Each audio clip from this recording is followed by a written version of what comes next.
اپنے آپ کو اللہ کے حوالے کرنے سے پہلے اس کی لسٹ بنائیں کہ مجھے کون سی عبادت کس وقت پر کرنی، کیونکہ جسم کا بھی حق ہے، یہ بھی حرام ہو جاتا ہے۔ تلاوت کس وقت ہوگی، تسبیحات کس وقت ہوں گی، نفل نمازیں کس وقت ہوں گی، تہجد کتنے رکعت ادا کی جائے، کسی کو سنانے کی ضرورت نہیں، خود اپنا اسکیڈیول بنانا، خود اپنے لیے پلاننگ کرنا۔ آرام کس وقت کروں گا، یہ وقت اتنے سے اتنا وقت کھانے کے لیے ہوگا۔ اور آپ یقین کریں، ہمارے یہاں اعتکاف ہو یا دوسرے کا، سب سے بڑی خرابی ہماری مسلم سوسائٹی میں، مسلم معاشرے میں کیا ہے؟ وہ ہے وقت کی ناقدری۔ کوئی پلاننگ نہیں ہوتی، ہر کام ہمارے یہاں پلان ہوتا ہے، وقت گزرتا رہے، ایسے ہی کام چلتے رہتے ہیں۔ جو کام 15 منٹ کا ہوتا ہے ہمارے آدھے گھنٹے میں ہوتا ہے، اسی لیے کیونکہ ہم پلان نہیں کرتے، ہم منصوبہ نہیں بناتے۔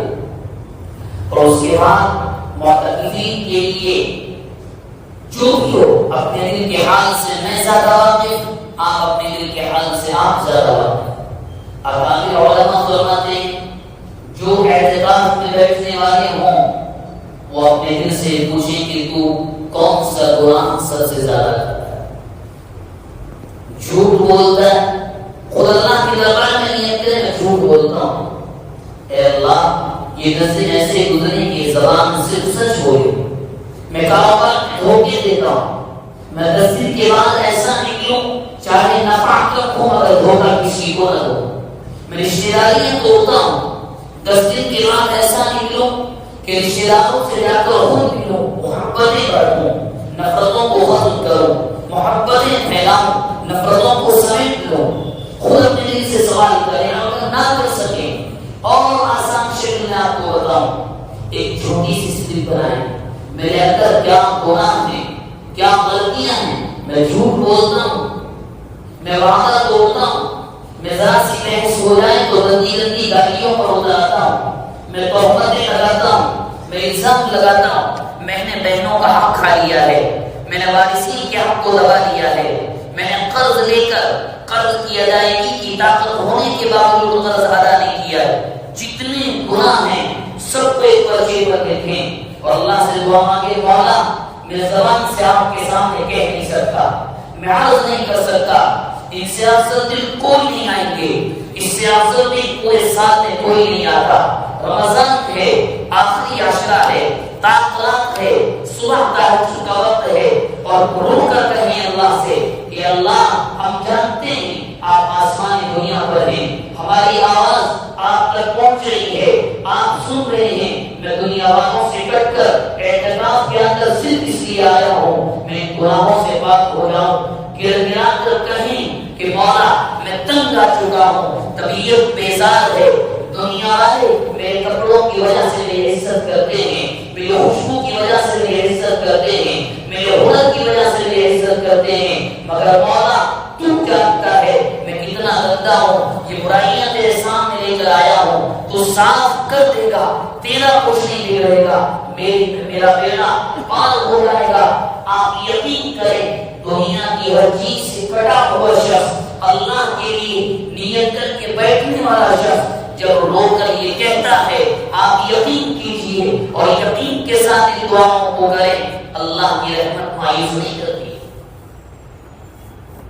ہمارے یہاں میں نے یہ بات اس سے پہلے کئی مرتبہ کہی، ہمارے اکابر فرماتے ہیں ہمارے یہاں سب سے بڑی کمی یہ ہے کہ ہم نے یہ ماننا ہی بند کر دیا کہ اب دعا مخ العبادہ، ہمارے یہاں دعائیں نہیں، ہمارے یہاں راتوں کا جاگنا بند ہو گیا، ہمارے یہاں اللہ کے سامنے رونا بند ہو گیا۔ اگر کوئی جمعے میں دعا کرا دے، اگر کوئی مجمع میں عام دعا کرا دے، لوگ روتے ہیں، دہاڑے مارتے ہیں۔ آپ یقین کیجئے اس جو مجمع میں رویا جا رہا ہے اس سے 1000 درجے زیادہ بہتر رونا اللہ کے سامنے تنہائی کا گڑگڑانا۔ اللہ چاہتے ہیں کہ عیب کسی کے سامنے نہ کھولے، میرے پاس آ کر رو، تو سجدے میں سر رکھ، صبح کر کے بھیجوں گا جیسے آج ہی دنیا میں آیا. ہمارے یہاں معاملہ نہیں ہے، مانگنا ہمارے یہاں ختم ہو گیا. ہم اللہ کے سامنے گڑگڑاتے نہیں، ورنہ دعائیں تو وہ ہیں آقا نے فرمایا تقدیر بدل جایا کرتی، قسمت کے فیصلے بدل جاتے ہیں، بگڑے کام بن جاتے ہیں، دعائیں سنی جاتی ہیں، کوئی دعا بھی واپس نہیں جاتی. ہم مانگتے نہیں ہیں، ہم مانگتے نہیں. ذرا سی پریشانی آ جائے، ذرا سا قرض ہو جائے، ذرا سی بھائیوں میں ٹینشن ہو جائے، والدین اور بچوں میں ٹینشن ہو جائے، ہم اللہ کے سامنے رکھتے ہیں. آقا نے تو یہاں تک فرمایا آپ یقین کریں، آپ کا بچہ آپ کی بات نہیں سن رہا ہے، آپ وظیفے کتنے بھی کر لیں، سب سے زیادہ اثردار چیز اگر کوئی ہے وہ ہے کیا؟ دعا. کیوں؟ قرآن میں کتنی جگہ انبیاء کی زبان سے کہلوایا گیا رب ہب لی من الصالحین. کیوں یہ الفاظ آئے؟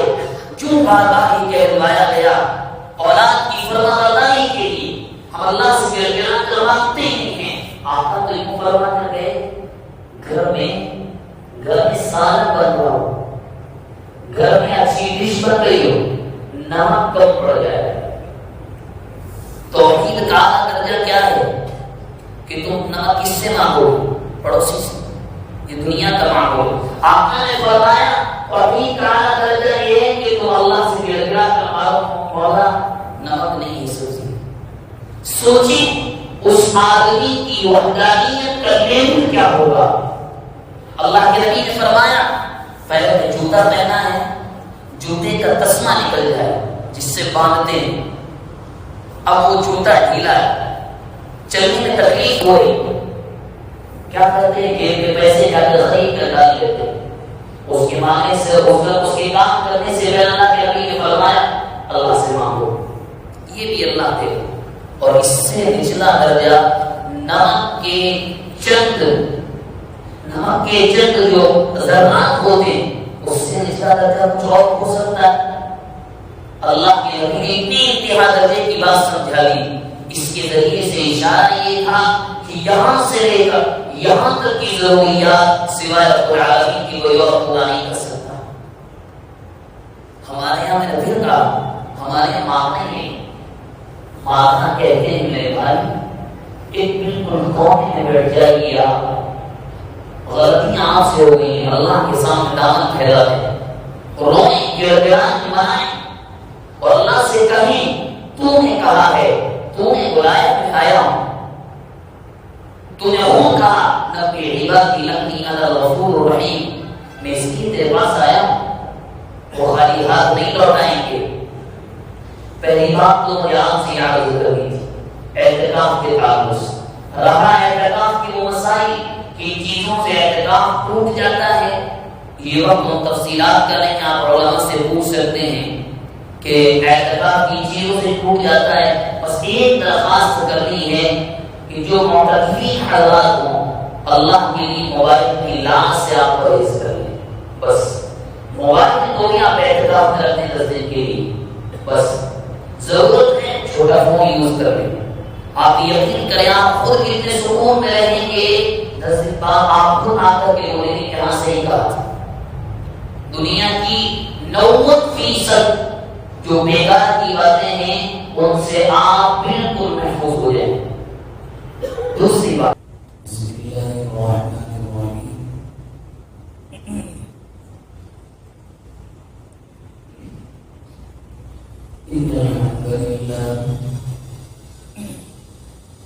الحمد لله نحمده ونستعينه ونستغفره ونؤمن به ونتوكل عليه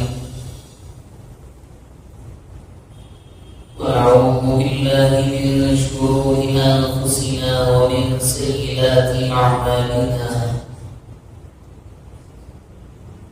من يهده الله فلا مضل له ومن يضلل فلا هادي له.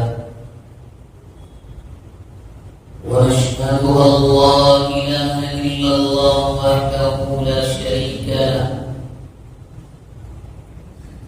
له الخلق والأمر وهو على كل شيء قدير. وأشهد أن سيدنا وسندنا ومولانا وحبيبنا وشفيعنا محمدا عبده ورسوله صلى الله عليه وعلى آله وأهل بيته وأزواجه وأصحابه وذرياته وبارك وسلم تسليما كثيرا كثيرا. أما بعد، فأعوذ بالله من الشيطان الرجيم. بسم الله الرحمن الرحيم. إنا أنزلناه في ليلة القدر وما أدراك ما ليلة القدر. ليلة القدر خير من 1000 شهر. وقال سبحانه وتعالى: إن المبذرين كانوا إخوان الشياطين. وقال سبحانه وتعالى: فنظل لها عاكفين. وقد قال النبي صلى الله عليه وآله وسلم: تحروا ليلة القدر في الوتر من العشر الأواخر من رمضان. وعن عائشة رضي الله عنها أن النبي صلى الله عليه وسلم يعتكف العشر الأواخر من رمضان.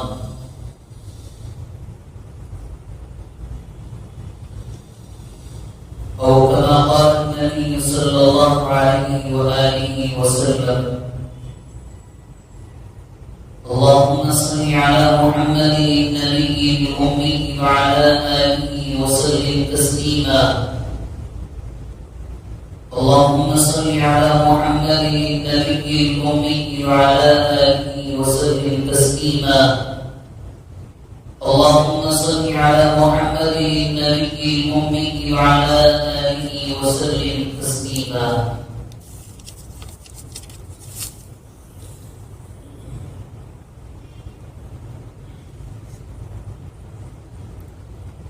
قبل احترام بزرگوں وعظم سوری بھائیوں،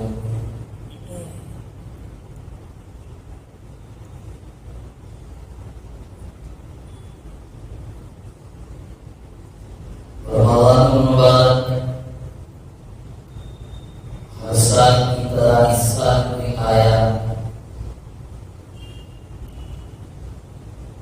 اور وقت کی بے برکتی کہیے کچھ اور کہ آج دوسرے عشرے کا آخری دن ہے.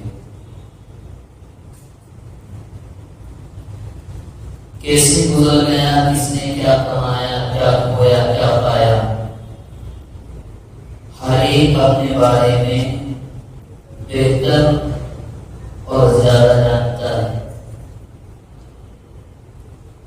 بلکہ آسان سا نسخہ ہے کہ اگر کسی کو اپنے بارے میں معلوم کرنا ہو، میں نے گزشتہ دن یا گزشتہ 20 دنوں میں کیا کیا ہے، تو بہت آسان نسخہ ہمیں اور آپ کو دیا گیا ہے. استفتی قلبک. کیا ہے استفتی قلبک؟ تنہائی میں بیٹھ جاؤ اور یہ سوال خود اپنے دل سے کرو کہ میں نے پچھلے ایام میں کیا کیا، کیا کرنا چاہیے تھا اور میں نے کیا نہیں کیا. آپ یقین کریں، شاید میں اور آپ اپنے بارے میں جھوٹ کا سہارا لے کر تسلی دے دیں اپنے آپ کو. یہ کوئی دوست ایسے ہی جملے بول دے کہ نہیں آپ نے بڑی اچھی عبادتیں کی، مگر انسان کا ضمیر اور اس کا دل اس سے کبھی جھوٹ نہیں بولتا. جب انسان کوئی برائی یا گناہ کرتا ہے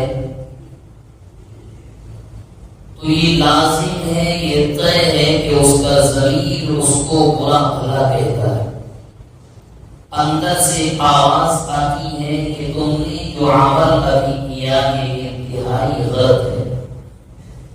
یہ الگ بات ہے کہ میں یا آپ ظاہر نہ کریں اس کو، لیکن ایمان کا اگر بالکل سطحی درجہ بھی ہے، لو لیول بھی ہے، بہت کم ایمان کسی کے اندر ہے تو اس کے اندر سے بھی یہ آواز آتی ہے کہ تم نے کیا کیا۔ خود آپ تجربہ کر کے دیکھ لیں، اب تک نہ ہوا ہو، دل اور ضمیر کبھی آپ سے جھوٹ نہیں بولتی۔ اس وقت تک جب تک کہ گناہ کرتے کرتے، غلطیاں کرتے کرتے بالکل سیاہ نہ ہو جائے، جس کو اللہ کے نبی نے یوں ارشاد فرمایا، جب کوئی غلطی کرتا ہے یا گناہ کرتا ہے تو دل پر ایک سیاہ نقطہ لگ جاتا ہے، یہ نقطہ بھی آپ کہہ لیں، اگر توبہ کر لیتا ہے تو مٹ جاتا ہے، توبہ نہیں کرتا تو وہ نقطے بڑھتے چلے جاتے ہیں، یہاں تک کہ حالت یہ ہو جاتی ہے کلا بل ران علی قلوبہم ما کانوا یکسبون۔ اب اچھائی کا کوئی احساس بھی دل میں نہیں آتا، اب خیر کی طرف کو ہاتھ بھی نہیں بڑھتے، اب برائی کے کام کی طرف کو پیر بھی نہیں چلتے۔ تو بہرحال دوسرا عشرہ ہے، امید ہے کہ سب نے اچھا ہی گزارا ہوگا، عبادتوں میں ایام گزرے ہوں گے، لیکن پھر وہی آخری بات کہ میرا اور آپ کا دل ہی ہمیں بدلا سکتا ہے، ضمیر ہی گواہی دے سکتا ہے کہ ہم نے دو عشرے رمضان کے کیسے گزارے۔ اللہ کی جانب سے رحمت کے دن، مغفرت کے دن تو چل رہے ہیں، پہلے 10 دنوں میں خاص ہوتی ہے رحمت، دوسرے 10 دن جن کا آج آخری ہے مغفرتوں کے عام اعلانات ہوتے ہیں۔ اب جو آخری عاشرہ چلنے والا ہے، اب اللہ کے یہاں سے بے شمار اللہ کے نبی صلی اللہ علیہ وسلم کے ارشادات عالیہ کے مطابق اب تھوک کے بھاؤ میں اللہ جہنم سے آزادی شروع کرے گی۔ اب یہاں ایک بات اور یاد رکھیں جو ہمارے اکابر علماء اسلاف بتلاتے ہیں، اور بڑی پوائنٹ کی بات ہے کہ یاد رکھو جس کے رمضان کے شروع کے 2 عشرے بہترین گزرے، اگر اچھے بھی نہیں گزرے، جتنے گزر گئے اس نے گناہ نہیں کیے، فرائض عبادتیں ادا کر لی، تو اللہ رب العزت والجلال کی ذات سے یہ قوی اور پختہ امید ہے کہ اللہ کے یہاں سے اسے جہنم سے آزادی کا پروانہ مل جائے گا۔ لیکن اس نے کوئی پرواہ نہیں کی، نہ روزوں کا احترام، نہ روزے رکھے، نہ روزے داروں کا احترام کیا، نماز کے جو حالات اس کے عام دنوں میں تھے وہ ویسے ہی کرتا رہا، تو پھر تو اس کا معاملہ اور اللہ کا معاملہ ہے کہ کیا اس کے ساتھ ہوگا۔ بہرحال نبی اکرم صلی اللہ علیہ وسلم نے ماہ رمضان کی شروعات سے پہلے بڑی طویل حدیث ہے، شعبان کے آخری دنوں میں جو آپ نے صحابہ کو خطاب فرمایا، یوں کہنے کہ لیکچر دیا، اس میں بہت سی باتوں کا تذکرہ تو ہم پچھلے 2 جمعوں میں سن چکے۔ آج خاص طور سے 2 چیزوں کا ذکر کرنا ہے بڑے مختصر وقت میں۔ پہلی چیز ہے اعتکاف، کیا فضائل ہیں، کیا فائدہ ہوتا ہے، اور کسی بھی گنہگار دل کے لیے یا کسی بھی ایسے نفس کے لیے جو گناہوں کا عادی بن چکا ہو، کیوں اس کے لیے یہ ضروری ہے کہ وہ اللہ کے لیے اخلاص نیت کے ساتھ 10 دن اللہ کے حوالے کرے۔ اعتکاف کے لیے اس سے بڑھ کر فضیلت کوئی اور ہو نہیں سکتی کہ امی جان عائشہ صدیقہ رضی اللہ عنہا بیان فرماتی کہ کان النبی صلی اللہ علیہ وسلم یعتکف العشر الاواخر من رمضان، اللہ کے نبی علیہ الصلوۃ والسلام رمضان کے آخری 10 دنوں کا اعتکاف فرماتے تھے۔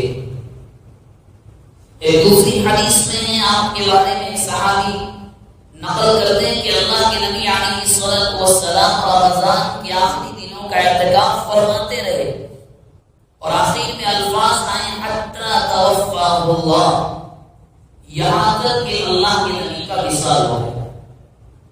یعنی یہ آپ کی سنت ہے، تو اس سے بڑھ کر فضیلت اعتکاف کے لیے کوئی اور ہو نہیں سکتی کہ رحمت العالم صلی اللہ علیہ وسلم کا عمل ہے۔ اور آپ کے عمل کے بارے میں تو قرآن مجید کی سورہ احزاب کے 20 رکوع کی پہلی آیت لقد كان لكم في رسول الله أسوة حسنة لمن كان يرجو الله واليوم الآخر وذكر الله كثيرا، فرمایا تمہارے لیے سب سے بہترین اسوہ، سب سے بہترین نمونہ عمل کے لیے، زندگی کے گزارے کے لیے، زندگی کو بسر کرنے کے لیے وہ نبی اکرم صلی اللہ علیہ وسلم کی حیات طیبہ، آپ کی زندگی ایک مکمل نمونہ ہے، تو آپ نے اعتکاف فرمایا۔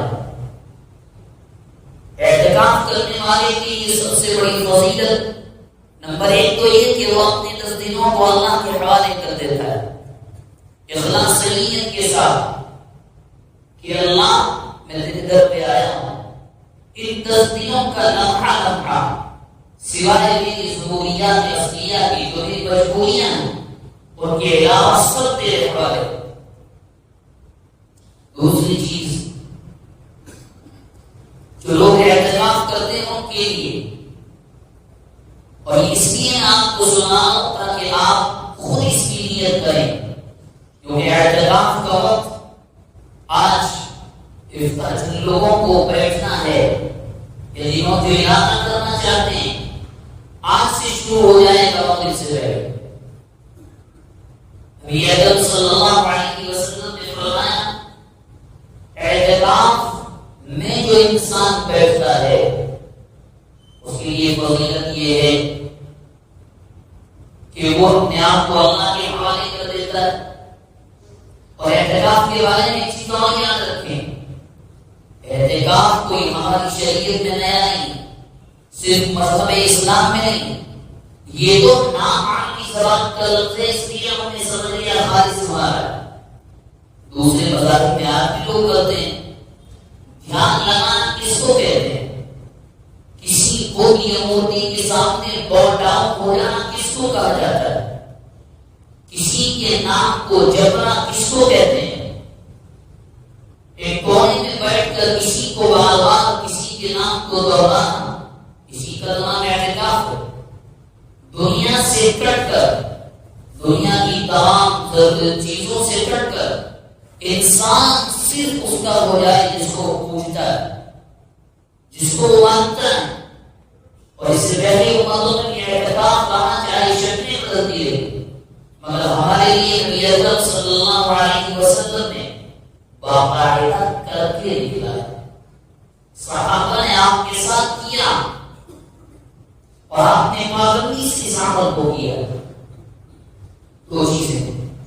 تیسری چیز اعتکاف کے لیے، اعتکاف کرنے والوں کے لیے فائدہ کہتے ہیں یا فضیلت، وہ یہ ہے کہ جو انسان اعتکاف کرتا ہے وہ 10 دن کے لیے مسجد کے ماحول میں آ جاتا ہے، اور 10 دن مسجد میں گزارنے کے بعد جو مسجد کے ماحول کا اثر دل پر پڑتا ہے، طبیعت پر پڑتا ہے، کیونکہ مسجد میں گناہ نہیں ہوتے، لغو باتیں نہیں ہوتی، بیکار کام نہیں ہوتے، فالتو کی بیٹھکیں نہیں ہوتی، فالتو کی بیکار کی مجلسیں نہیں کرتی، تو ان 10 دنوں کا اثر جو دل پر پڑتا ہے وہ اسے پوچھ کر دیکھیں جو اعتکاف سے ہوتا ہے 10 دنوں کے بعد کہ کتنی زبردست نیند ہے، دل بالکل پاک صاف شفاف ہو جاتا ہے،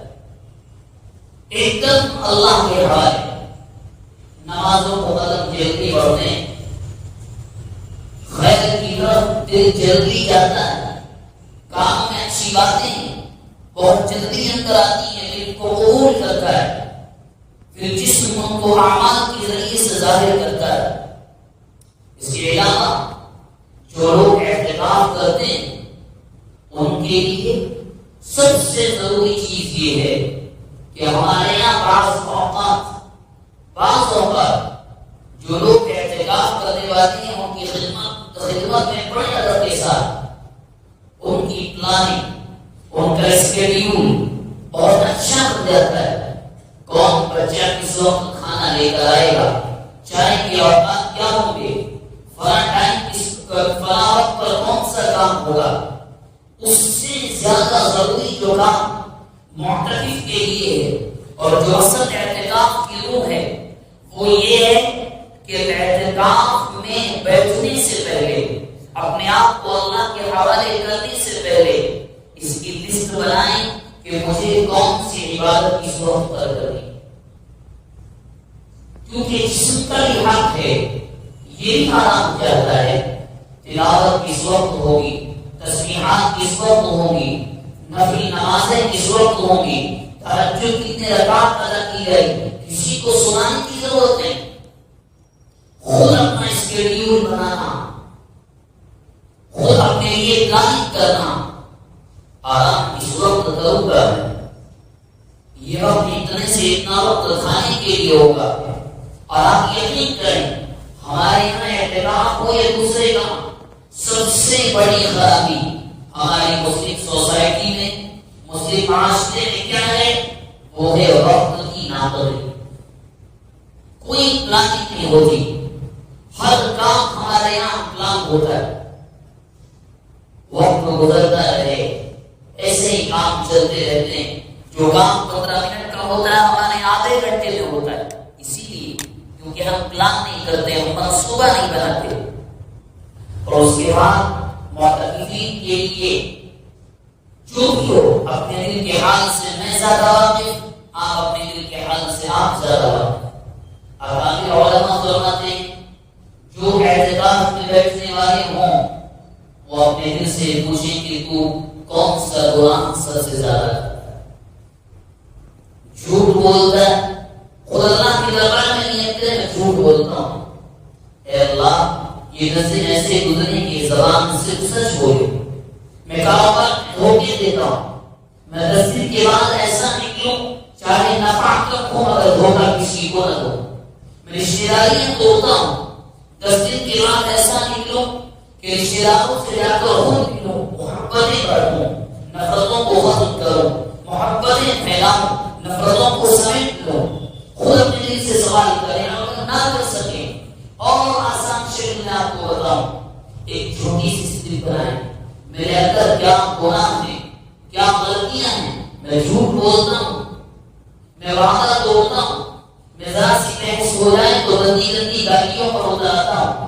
میں تہمتیں لگاتا ہوں، میں الزام لگاتا ہوں، میں نے بہنوں کا حق کھا لیا ہے، میں نے وارثین کے حق کو دبا دیا ہے، میں نے قرض لے کر قرض کی ادائیگی کی طاقت ہونے کے باوجود قرض ادا نہیں کیا ہے، جتنے گناہ ہیں سب کو ایک پرچے پر لکھیں اور اللہ سے دعا مانگے، مولا میں زبان سے آپ کے سامنے کہہ نہیں سکتا، میں عرض نہیں کر سکتا، ان سے افضل دل کوئی نہیں آئیں گے، اس سے افضل دل پورے سال میں کوئی نہیں آتا، رمضان ہے، آخری عشرہ ہے، تاخرات ہے، صبح تہجد کا وقت ہے، اور رو کر کہیں اللہ سے کہ اللہ ہم جانتے ہیں آپ آسمانی دنیا پر ہیں، ہماری آواز آپ تک پہنچ رہی ہے، آپ سن رہے ہیں، میں دنیا والوں سے کٹ کر اعتکاف کے اندر صرف اس لیے آیا ہوں میں گناہوں سے پاک ہو جاؤں، گڑگڑا کر کہیں کہ مولا میں تنگ آ چکا ہوں، طبیعت بیزار ہے، دنیا والے میرے کپڑوں کی وجہ سے میری عزت کرتے ہیں،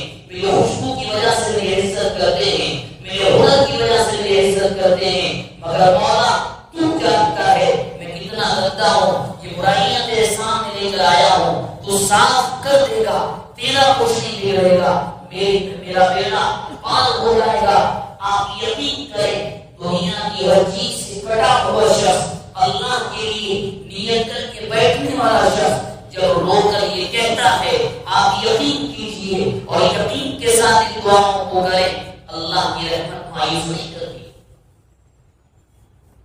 ہمارے یہاں میں نے یہ بات اس سے پہلے کئی مرتبہ کہی ہے، ہمارے اکابر فرماتے ہیں ہمارے یہاں سب سے بڑی کمی یہ ہے کہ ہم نے یہ ماننا ہی بند کر دیا کہ دعا و مخ العبادہ، ہمارے یہاں دعائیں، ہمارے یہاں راتوں کا جاگنا بند ہو گیا، ہمارے یہاں اللہ کے سامنے رونا بند ہو گیا۔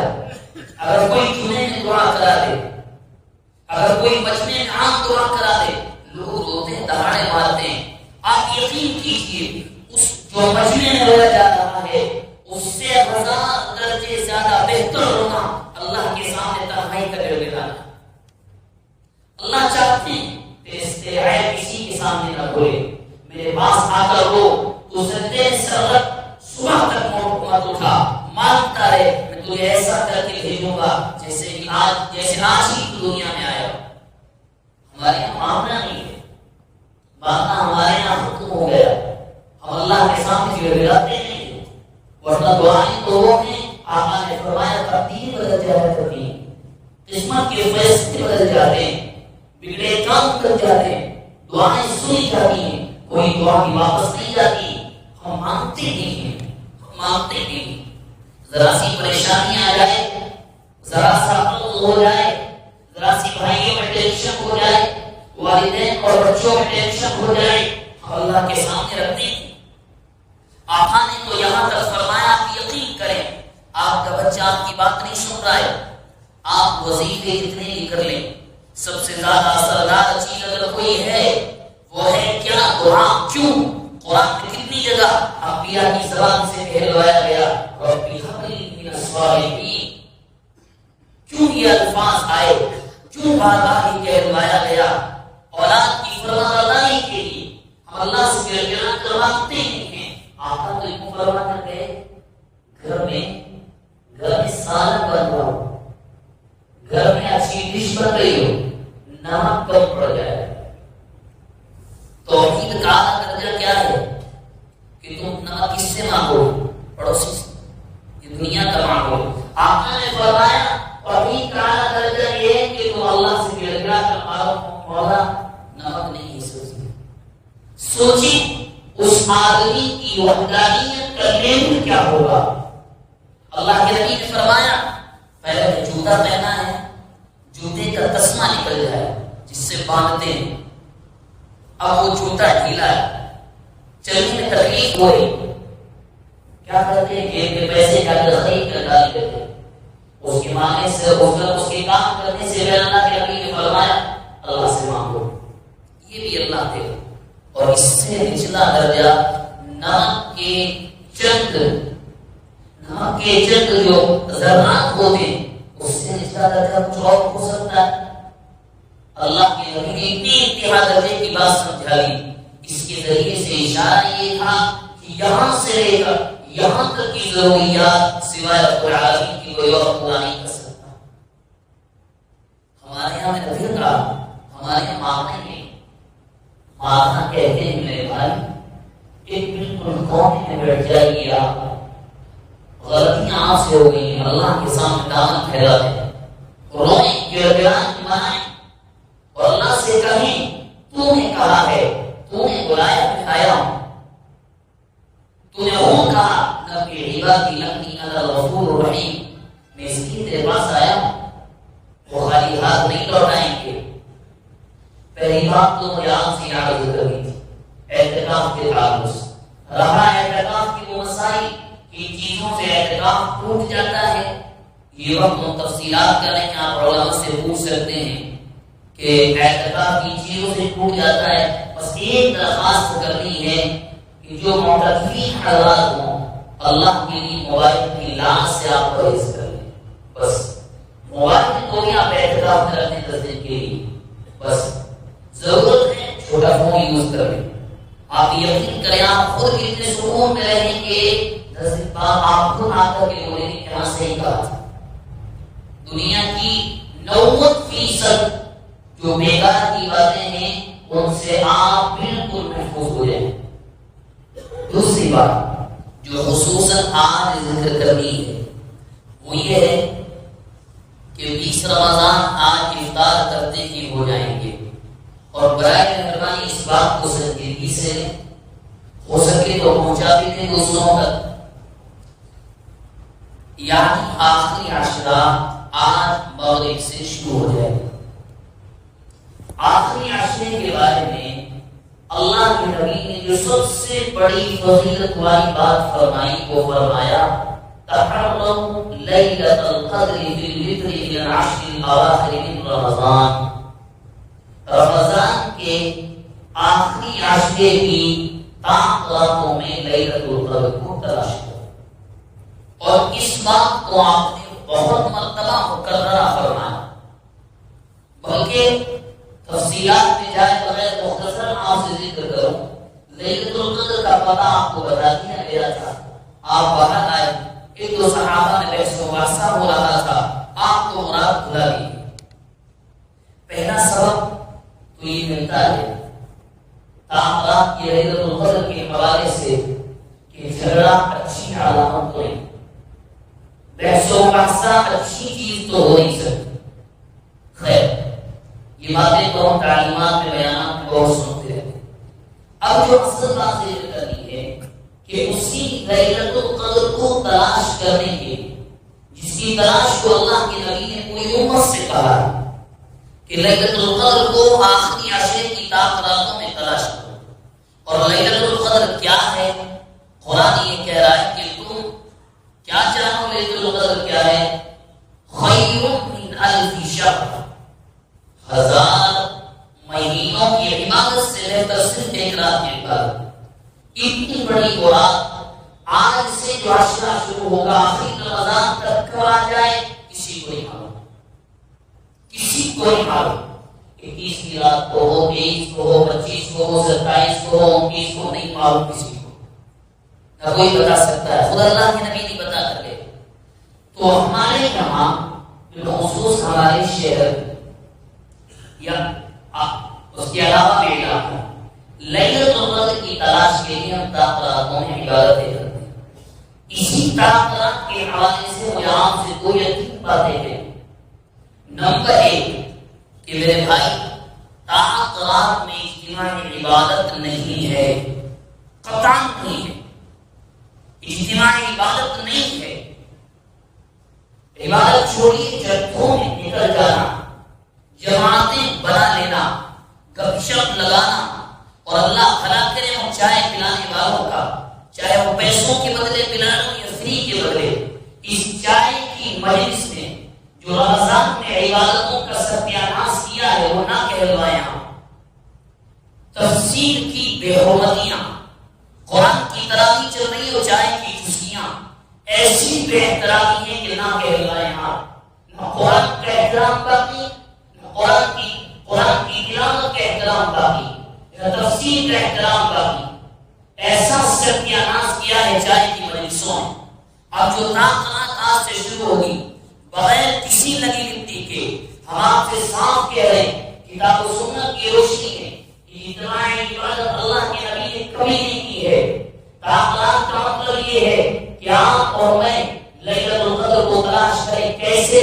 قرآن کی تلاوت کے ذریعے سے، کیسے؟ اپنی نفل عبادت کے ذریعے سے، کیسے؟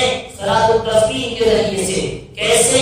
اگر میری آپ کی جان بوجھ کر یا بھول کر فرض نمازیں قضا ہو گئی ہوں، ان نمازوں کو ادا کرنے کے ذریعے سے، ان مہینوں پر اللہ کے نام کو یاد کرنے کے ذریعے سے، صرف اور صرف تنہائی کی عبادات ہیں. ہاں چلو بیانات کا انتظام بھی کر لیا، مقررین کو بلا لیا، مگر انصاف سے بتائیں 2 گھنٹے کے بیانات وجہ ختم ہو رہا ہے. یہ مذاق نہیں ہے. یہ کیا چل رہا ہے؟ جمع کرنے کو کس نے کہا؟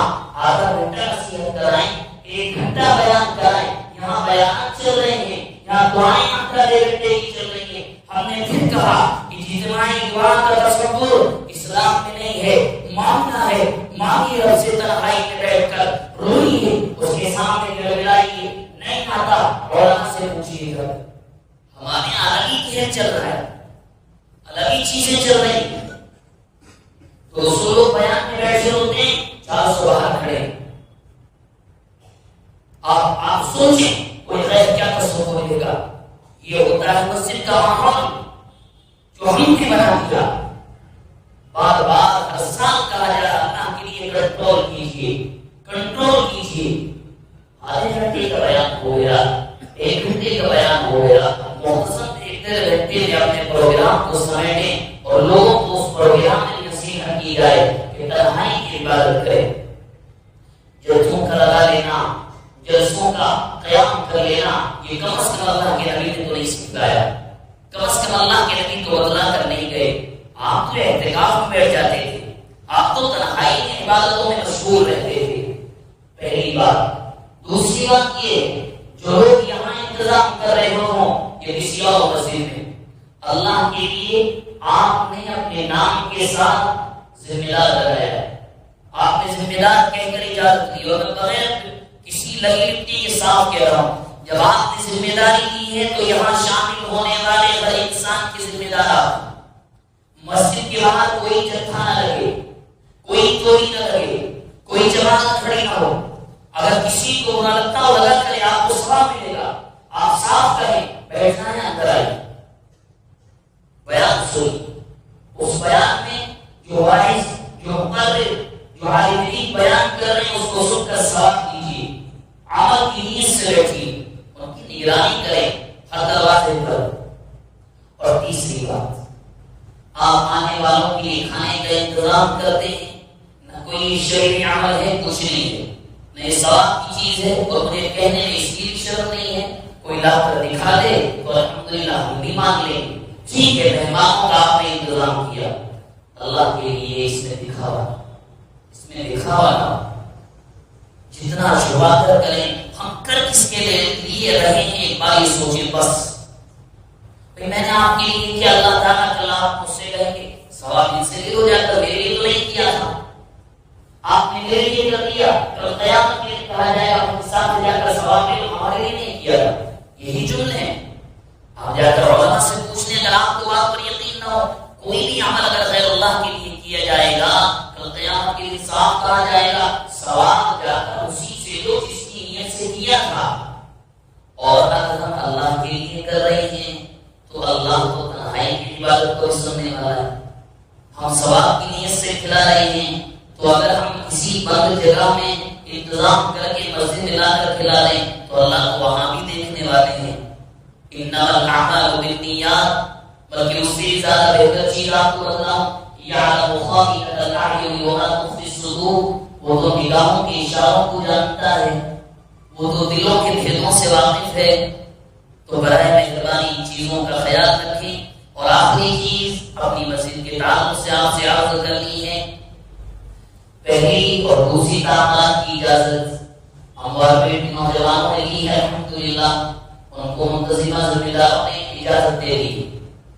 تیسری تعاملات تو جانتے ہیں کہ ختم القرآن ہوتا ہے، شب قدر جس کو ہمارا عرف عام میں کہتے ہیں 27ویں رات ہوتی ہے جو جمعرات کے دن ہوگی.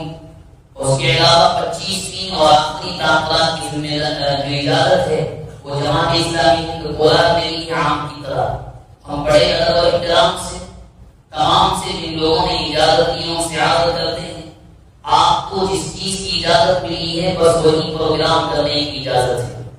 نہ اس پروگرام کے پہلے کوئی پروگرام ہو، نہ اس پروگرام کے بعد کوئی پروگرام. اور یہ اعلان کرنے کی مجبوری ہماری یہ ہے کہ ایک دو سال پہلے یا گزشتہ سال ایسی کارگزاریاں آئیں کہ کچھ اور طے تھا، وہ پروگرام ختم ہوا، لوگوں نے پھر بیانات شروع کرا دیے. تو یاد رکھیے جس چیز کی اجازت ملی ہے، آپ کا پروگرام 12 بجے ختم ہو جائے، 11:30 ہو جائے، 12:30 ہو جائے، آپ سمیٹ لیں اور جو آپ کی اس پروگرام میں شامل ہونے والے لوگ ہیں ان سے صاف کہہ دیں کہ تنہائی کی عبادت کریں، یہی عبادت اصل مقصود ہے۔ آخری چیز ذکر بات ختم کروں آپ سے، تعاملات اور لیلۃ القدر کا اصل پیغام ہے جو اللہ کے نبی نے دعا سکھلائی۔ آپ نے فرمایا اللہم انک عفو کریم تحب العفو فاعف عنا یا کریم۔ مولا آپ تو بالکل صاف ستھرے ہیں، آپ تو پاکی کو پسند کرتے ہیں، تحب العفو فاعف عنا یا کریم، اے اللہ ہمیں معاف کر دے۔ یہ دعا ہے آخری عشرے کی، اس کو خوب پڑھیں، توبہ کریں اللہ سے۔ جو باتیں ہمارے سامنے آئیں اللہ تبارک و تعالی ان تمام باتوں پر اخلاص نیت کے ساتھ عمل کرنے کی توفیق بخشے۔